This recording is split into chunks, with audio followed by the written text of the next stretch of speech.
Live from the ZTN studios in Harare, Zimbabwe. Welcome as we now look at International Women's Month. Of course, our focus today is the importance of women's participation in electoral processes as candidates and as voters.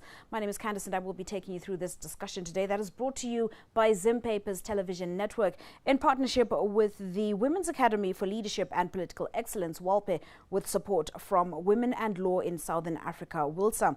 Now, for your views and comments, please remember that we do want you part of this discussion, so please take part. If you're on Facebook, that is the Zim Papers TV Network Facebook page, and on Twitter it's at ZTN News. Please do make sure you join in this discussion. Now, according to the UN flagship report on disability and development, data shows extremely low participation and representation of women with disabilities in political leadership roles.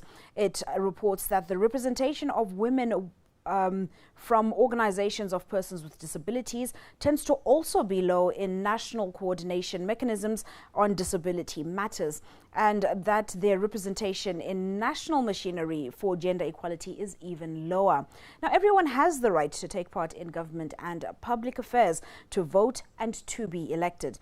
Women with disabilities, however, are a diverse group with who tend to experience various degrees of discrimination and, of course, face many systemic barriers to the exercise of their political rights and empowerment because of their gender and, of course, because of their disabilities.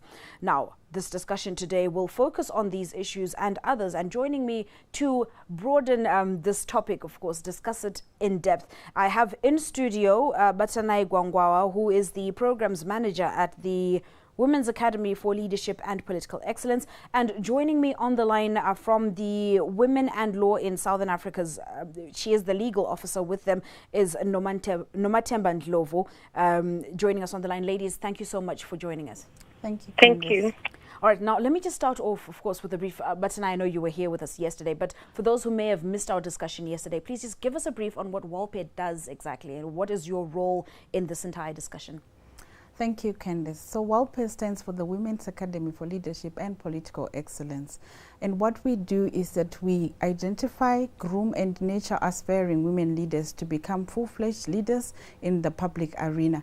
But we also capacitate them to participate in political processes and community processes outside the public arena. So in a nutshell, I would say that's what we do. We take on raw talent, even from tertiary level up to parliamentary. All right, great. Norma, please come in also and just tell us where WILSA comes into this discussion. What is your mandate as an organization, especially when we're looking at getting women with disabilities involved in leadership positions and taking up the spaces? Thank you so much. So Women in Law in Southern Africa, our mandate is to make the law work for women and girls generally. So we do have projects that have within them where we empower women in political spaces. We teach them different things that can help them to get involved in decision-making and political spaces. We've got teachings where we do legal education, where we educate women on the laws that are there that work for them. And we also have what we call legal aid desk, where we help the women and we represent them and in issues and cases that affect them when it comes to the law and understanding the law. We also do research and policy, where we lobby with the policy makers in different parts where we see that the law is not working for the woman. We lobby and we do advocacy issues so that we can engage so that the law always works for the woman. Thank you. All right. Thank you, Nomatemba. Now, ladies, yesterday we commemorated Women's Day, International Women's Day, but it also falls within Women's Month. Now, what is the relevance, and I'll start with you, Batanai, before I take it to Nomatemba. What is the relevance of Women's Month in general? Set aside Women's Day. What's the relevance of the entire month? I think the relevance for the Women's Month is that we tend then to focus more on the issues that are affecting women.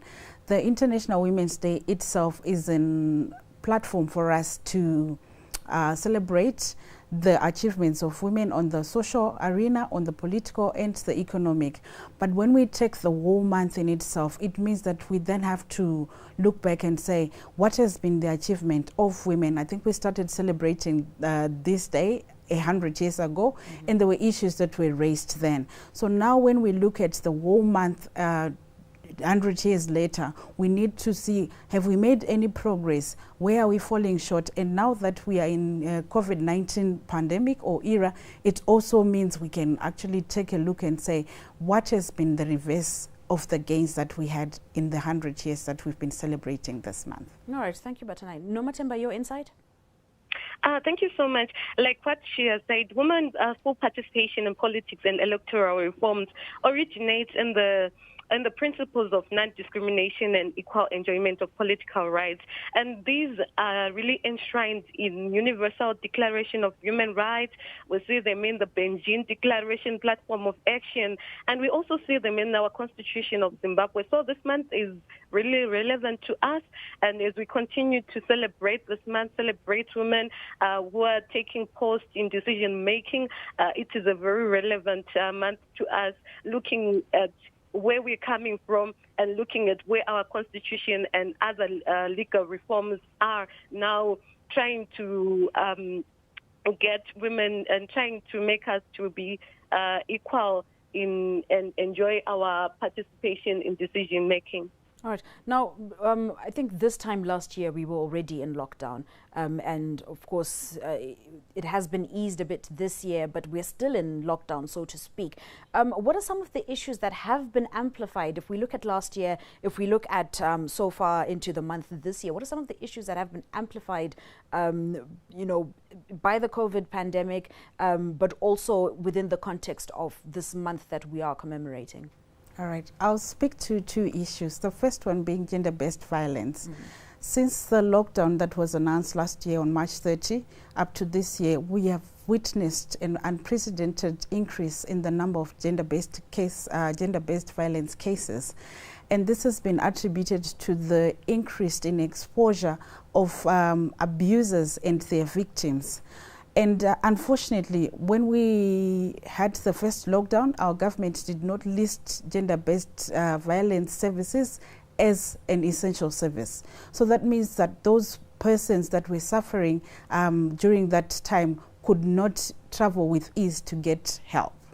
The second thing that I want to address is that when it comes to our health services, because COVID-19 is an health based issue, so that meant that our government tended to focus more or just to prioritize all issues to do with COVID-19, negating every other thing. So what it meant was that all the things that women would have wanted to access in terms of health, maybe sexual reproductive health services, they were negated.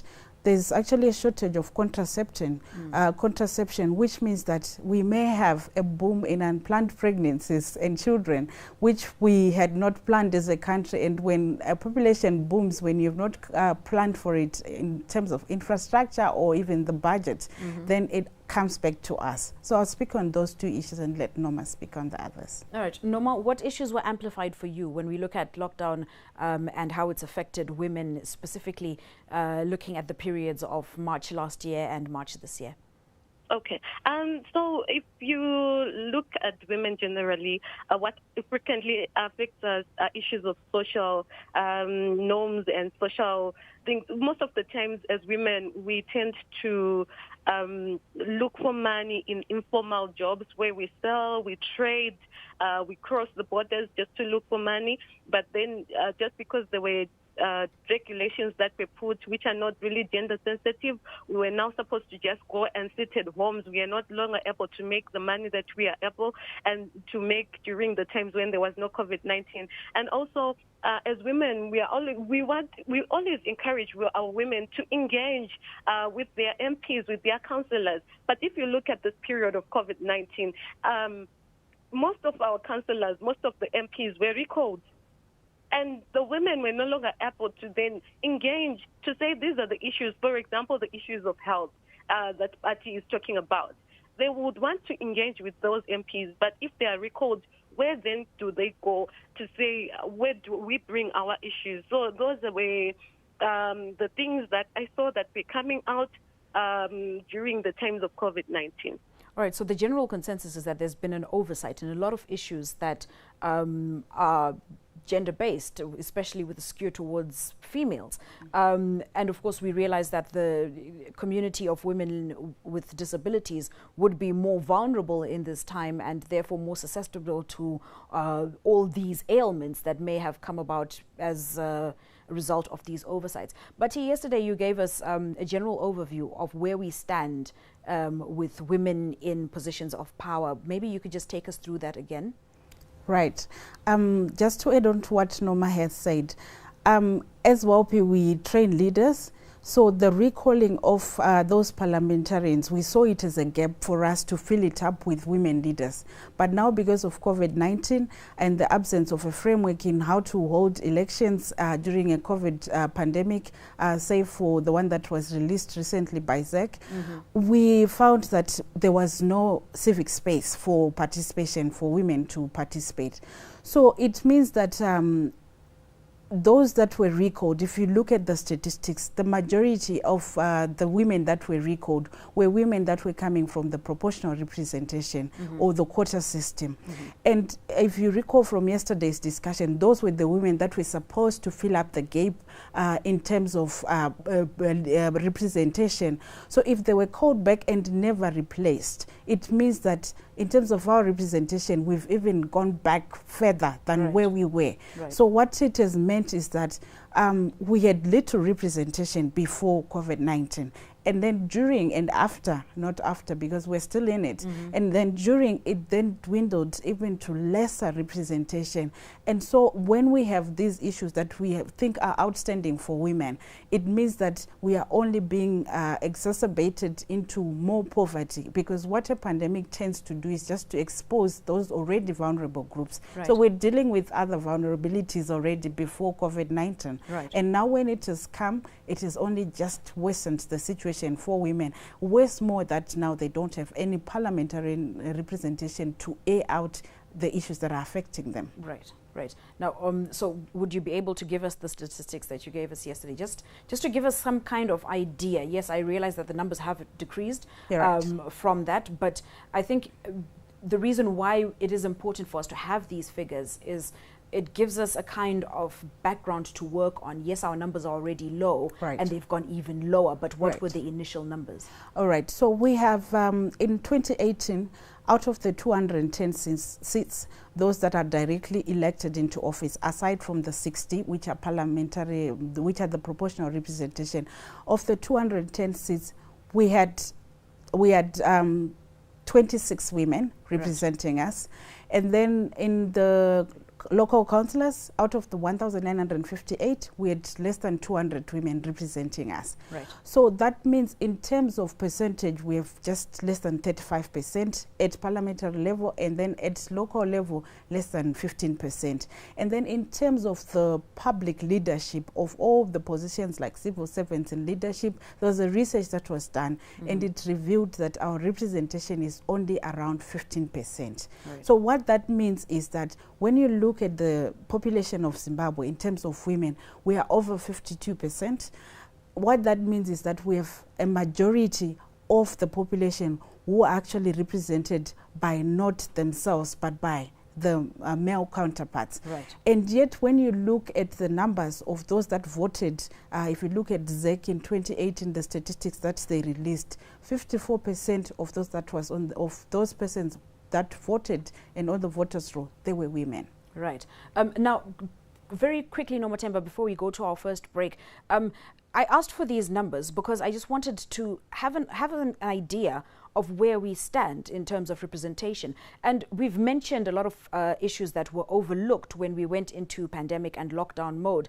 Nomatemba, do you believe that if we had had more female representation, a lot of these issues that directly affected the women could have been addressed and dealt with in the correct manner? Trust me, yes.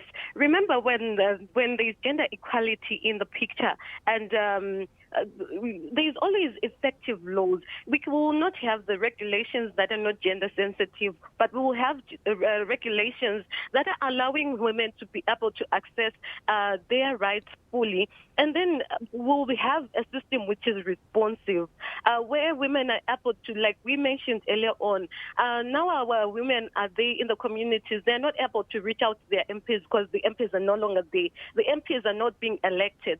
So we'll have a system which is responsive, where they see that there is a need and there is a need of a solution, and they come in and they help women. And then when we have such issues, accountability and democracy in the society comes in, it kicks in, and there will be credibility, there will be legitimacy of elected institutions. So in every part of the country, you find out that everything will be running smoothly because the rules are gender sensitive. They are considering both the men and the women. They are not just channeling to one end and leaving out the other. And there will be equal participation and empowerment even in decision making. Right now, we'll be looking at issues of devolution, even the issues where there is the amendment bill that is coming up. And it's an interesting topic. You will see that women will be able, and men actually will be able to participate equally and give out their views, and there won't be any laws that, and there won't be any talk of us saying, yeah, women are being left out, women with disability are being left out, but everything will be equal and gender sensitive. All right, thank you, Nomathemba, sorry. Now, today, of course, we are looking at the importance of women's participation in electoral processes as candidates and as voters. Now, this program is brought to you by Zimpaper's television network, of course, in partnership with the Women's Academy for Leadership and Political Excellence, WALPE, with support from Women and Law in Southern Africa, WILSA. Now, we are taking a short break. However, when we return, we will be looking at the political playing field. Is it level? Are women really free to fully participate? Is there space for women with disabilities? These are all the questions we will be asking when we come back. Do stay tuned.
Welcome back to this discussion on the importance of women participation in electoral processes as candidates as well as voters. Now, this broadcast is brought to you by Zimpaper's TV network in partnership with the Women's Academy for Leadership and Political Excellence, WALPE, with support from Women and Law in Southern Africa, WILSA. Now, remember, we do want your feedback, so please drop those comments on Facebook. It is the Zimpaper's TV network Facebook page, and on Twitter, it's at ZTN News. Please make sure you are part of this discussion as we look into the issues that need to be addressed, really, to have more women in spaces of power, in spaces of leadership. Now, I think, Nomathemba, let me start off with you. Do you believe that our current status quo provides a level playing field for women with disabilities to fully and freely participate in our country's electoral processes? Thank you so much for that. So when we look at the Constitution, to start with, Section 17 of the Constitution just says that everyone, the government should make sure that everyone participates, all genders are represented in institutions and in political field. That is actually taken from the 2030 Agenda for Sustainable Development.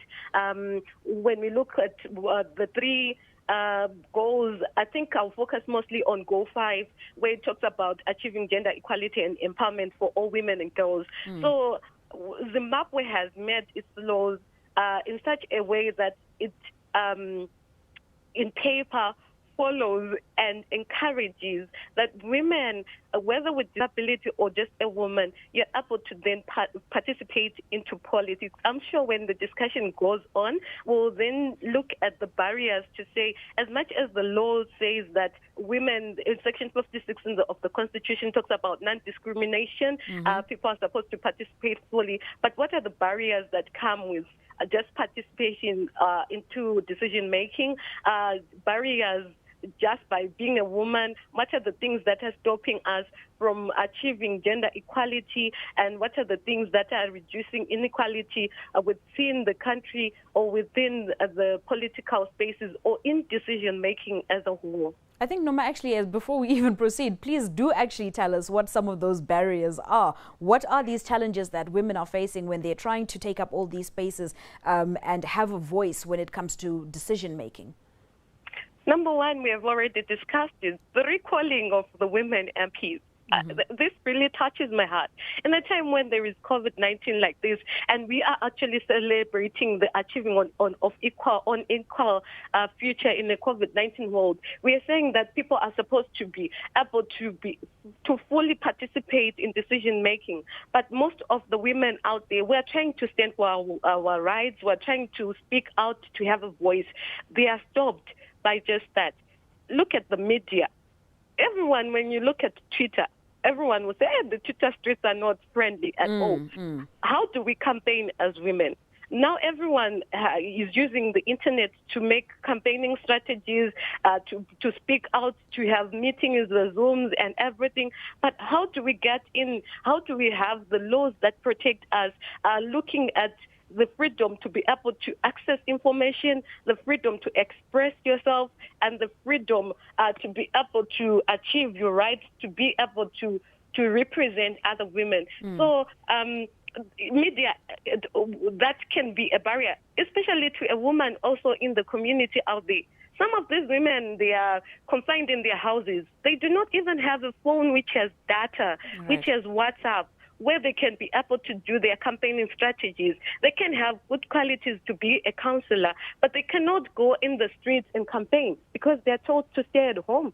That's a barrier. Yeah, that's it's stopping them from engaging. Yes, absolutely. And yesterday, you know, Batanai, we were talking about this, and even just the freedom to freely communicate your message without worrying about being attacked online. That's definitely been proven as a barrier. I mean, just very simple examples of the women that we do have in leadership at the moment, or trying to get into spaces of leadership, find themselves being bashed. And like you said yesterday, if you want the whole country to know your sexual history, just say you're running for, you know, political office of any sort. But how do we solve this? How do we overcome this challenge and make sure that everybody has that equal platform to air out their views, air out their goals, what it is that they want to do when they, you know, get this power? Right. I want to buttress on the issue of the media, like Norma highlighted. The media is very important in building narratives and shaping how people think. So it starts and ends with the media. The community and the country at large, they can only follow what they see. So it's up to us, in conjunction with the media, to begin to project an image of female leadership that is attractive, that is effective, that actually shows that female leadership produces results. Right. We said we are in a COVID-19 era. If you look at the countries that were effectively dealing with COVID-19, those countries are female-led. Yes. And yet it's not so much paraded. We are only paraded in the negative. So it starts with the media to actually be deliberate in saying this is what women are doing. It boggles my mind that just when one woman actually makes that one mistake, it's taken to town. Right. Everyone will know about it. Right. And yet we also have male leaders who are actually doing the same, not to say it's good, but just to say we are all humans at the end of the day. So we need to shape a narrative that actually says, no, there's nothing wrong in woman leadership, and they can actually be sometimes better given the opportunity. So, and then when we have those women that are in power already, it takes a lot of guts for you to actually appear on that ballot paper. Right. So whether or not they actually then end up being elected, for me, I think those women are warriors by themselves, because they've fought a lot of demons for them to be able to actually appear on that ballot paper. And if one then actually is voted into power, it means that they will need our support as both men and as both women. You will find that sometimes it's actually the women that are bashing the other woman. Yeah. But it's because it's shaped some way that women do not support each other.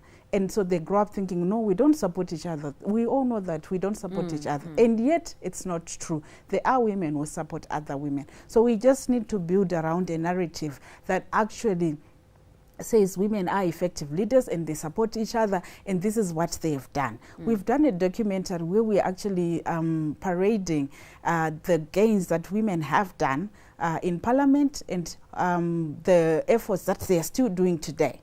And so we need to continue doing that so that people can appreciate that leaders can actually be leaders, women can actually be leaders. We are looking at a world eventually where we don't have to talk about female leadership or male leadership. It just has to be leadership. Exactly. Right. Now, of course, maybe just very briefly, you could just give us, as we mentioned, as you rightfully said, you know, we do need to start parading these gains. Out of your documentary, maybe you could just highlight to us two major things that stood out for you as you were looking at the gains that women have made in leadership in Zimbabwe. The two major things that stood out for me, the first one was that they fought for service delivery. There were issues when we're talking about water shortages in most of Harare's suburbs, and in the constituencies that we documented, represented by those women, we found that there were other means that were put in place. It's also around the same time that our government, for the first time in history, they made a budget provision for the 200 million Zimbabwean dollars for sanitary ware for rural girls. Right. And that was because there were women in Parliament that were pushing for that. So those were two major gains for me. But of course, we need to go back and say, did we receive the 200 million? Did the girls receive the sanitary ware? Of course, we then locked up the schools, but there could have been other means to get those sanitary ware. Right. So when women are in power, there are things that focus on them that even if a man was genuine, they would never understand them. They would only just be explained better by the woman. All right. Now, Nomathemba, as we head towards the conclusion of this program, so for women, it should be, without question, easier to talk to another woman about what you're facing, even if it's your counselor and saying, look, this is what I'm going through, I'm harassed at home, or we are hungry at home because of A, B, C, D, E. But when you'll find that sometimes when, as you mentioned, women tend to not support each other. So even if I do run for councillor, I'm not guaranteed the support of the women. How do we start to address these mindsets? We've talked about the media's involvement, but how else can we get women to start seeing things differently and start seeing that, look, another woman in power is actually for my benefit? And how do we also change that mindset that says once a woman gets power, it gets to her head and you can't talk to her anymore? Mm-hmm. That's a very interesting one. But I will not release that. I will look at the people who are already in the decision making. And I will say that there is need for us to constantly urge them to implement measures to sustainably increase the number of women in elective and appointive public offices. For example, right now, when we're talking about COVID-19, we're looking at the task forces. Are there women who are actually standing for us and saying that there are issues of sexual and reproductive health that are affecting women? issues of maternal health that are affecting women, issues of decision-making of councils, members of MPs who are being recalled. When we look at the regulations, you are already in power. So we start with you. So we say that look at what is happening right now so that you can help the one that hasn't gotten into power. You inspire them to be able to get into participation and also decision making. We look at the structures of devolution that are already there. All right. Are they allowing women to come in, even in the lowest posts? Are they allowing women to be able to engage, to fully participate without any sexual innuendos or any things that are preventing them or being their barriers that are stopping them from participating into decision making? So they should come a time, like what Bati was saying, where there is equal participation, representation, even by women and men, where we stop talking about women getting into decision-making, but we are now saying in the issues where a woman makes a decision and the man comes with the thing and everything is just equal. I think there is need for us as women to support each other, even the ones that are able to stand up and the ones that were able to just support the one that is there. And we take away that mindset to say when a woman is in power, they will not do anything. And then those that are in power, they should just stop drinking and sipping tea and not moving motions. But I know that most of the MPs that we have engaged to move motions for us in Parliament, they've been able to move motions. A lot of things have changed for women. Now we are even able to speak and to talk about decision making. We are seeing the Constitution is being amended right now. There are new provisions that are coming in. It is because someone was able to move motion to talk about even the quota system that is in that amendment bill. As much as we want a 50-50 representation, we are not yet there, but someone did something for us to be able to be even talking about an amendment within that particular constitution. All right, thank you, Nomana. I'm glad you mentioned that setup where those who are already in power take on those who, have shown interest, a kind of mentorship program. And I believe WALPE has something similar that's running and have already set that ball in motion, haven't they, Bati? We have. We do have a mentorship program where we take seasoned leaders that are already in power and then we match them to an aspiring woman leader who hasn't tasted power. And then we say, you can hold hands and walk the journey through together. Because one of the things that we want to teach the women is resilience building. And the only way they can do that is to know that somebody has been through it and also not to make the same mistake that somebody has done before them. If somebody has done them, it's a good thing. You don't have to repeat the same mistakes. So that's the whole point of the mentorship program. And it also touches on a whole lot of other issues, because one of the things that we have discovered is that there's no capacity at all, and yet our society has done how to speak in public, how to hold a fork and knife, because some of them grooming experience. Because some of them do not even have that kind of exposure. Remember, we work in the rural areas where there is limited or no access to anything, basically. So when we do the War Mentorship Program, we are grooming the war woman so that when they stand in front of an audience, they know who they are, what they want, and where they want to go. All right, thank you. Now, of course, we have come to the end of this program, but before we go, Nomathemba, before we let you off the line, just in a few seconds, your action call to women during this Women's Month. I didn't get the last part. All right, I'm saying, what is your action call, your call to action for women as we commemorate Women's Month? I would say let us not shy away into getting into polls. Let us continue to celebrate the women that are already in decision making. Let us continue to celebrate women as a whole so that we achieve equal decision making and gender equality. All right. Thank you so much, Nomathemba, for joining us. And we hope that we will have another conversation with you soon. Now, Bati, as we wrap up, your call to action for women during Women's Month. How to behave and how not to behave. Make it mandatory that you actually capacitate the girl child that it's okay to lead. it starts at the family home and then goes into the public arena.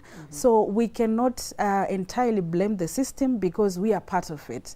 So when we want to capacitate the woman or the girl child, we need to take into cognizance our part that we are playing in ensuring, in making them not so assertive, not so confident of themselves, because it starts at the home level. All right, thank you very much. Now, thank you so much for joining us in this special discussion as we looked at the importance of women's participation in electoral processes as candidates and as voters. This current affairs program was brought to you by Zimpapers Television Network in partnership with the Women's Academy for Leadership and Political Excellence, WALPE, with support from Women and Law in Southern Africa. My name is Candice Mwakaliele. Be kind to each other, but be kinder still to yourselves. We'll see you next time.